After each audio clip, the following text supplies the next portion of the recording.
ગેનીબેન ઠાકોરની સાથે રહેવાવાળા કોંગ્રેસ નેતા ઠાકરસિંહ રબારીએ શંકર ચૌધરીને નિશાને લેતા કહ્યું કે બનાસકાંઠામાંથી ચોરો બહાર કાઢવાના છે। હજારો વસ્તીની સભા વચ્ચે શંકર ચૌધરીને નિશાને લેતા ઠાકરસિંહ રબારીએ આવું કેમ કહ્યું? સંપૂર્ણ વિડીયો આગળ જોવો। કર્મમાં અંબા આથમણે નડા વાળી લાજ રાખે ઢીમા વાળો આપ સૌના પડોશીને અમને ભગવાનને પ્રાર્થના કરું છું કે આજે આ જનતા આવી છે માં અંબા માં નડા વાળી, કોઈ દુશ્મનો નહીં અમારી આ જનતા ઉપર નજર ન લાગે। હૈયું ઉમટી પડ્યું છે એવી મેદનીને નમન ને વંદન। આપ સૌને વિનંતી હર હંમેશા આ બનાસકાંઠાની જનતાએ આજથી સુધી બેનને અંગ્રેજો જ્યારે લડતા હતા ત્યારે ટાટા ને બિરલાએ ફાળો આપીને અંગ્રેજોને કાઢવા માટે લડાઈ લડતા હતા।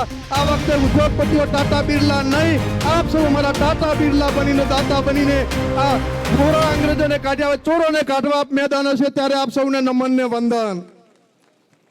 માથે બાજુ કપન મોતની કોને પડી છે, મોતની કોને પડી છે, જીવવાનું છે તમારા માટે, મરવાનું છે તમારા માટે, ત્યારે આપ સૌને વિનંતી કરું છું 18 આલમ અને વિશેષ તો પાલનપુરની જનતાને કહું છું કે પાલનપુરની જીડી મોદી કોલેજ આગળ જે લુખા તત્વો પ્રેષણ કરે, મારો સોની સમાજ હોય, મોદી સમાજ હોય, પ્રજાપતિ નાની નાની તમામ સમાજો એને જે પ્રેષણ કરનારા સભ્ય તત્વો છે એની સામે તમારી બેન સિંહણ બનીને લડવા આવી છે ત્યારે આપ સૌ મદદ કરો એવી વિનંતી કરવા આવ્યો છું।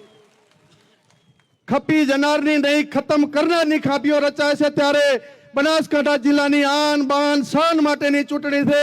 બનાસકાંઠા જિલ્લાને કોઈ એક વ્યક્તિએ બાનમાં લીધા હોય, આ મેદની આવી છે ગોહિલ સાહેબ, એ આ વલોણાનું ઘી છે।